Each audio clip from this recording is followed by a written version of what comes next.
শিরোমণি, যাকে বলা হয় ওমা আরসালনাকা ইল্লা রাহমাতাল লিল আলামিন। এই পৃথিবীতে রহমত স্বরূপ তিনি এসেছেন সর্বশেষ নবী হিসাবে। সৃষ্টি সবার আগে, এসেছেন সবার পরে।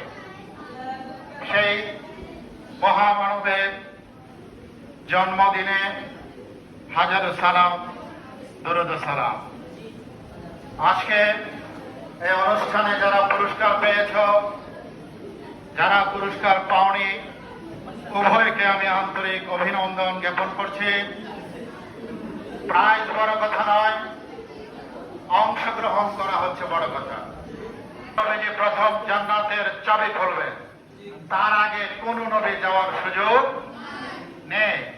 সুতরাং তিনি হচ্ছেন সৃষ্টিকুলের শিরোমণি, আল্লাহর দোস্ত। আল্লাহ, তিনি একমাত্র নবী যিনি আল্লাহর সাথে দিদার করেছিলেন মেরাজের মধ্য দিয়ে।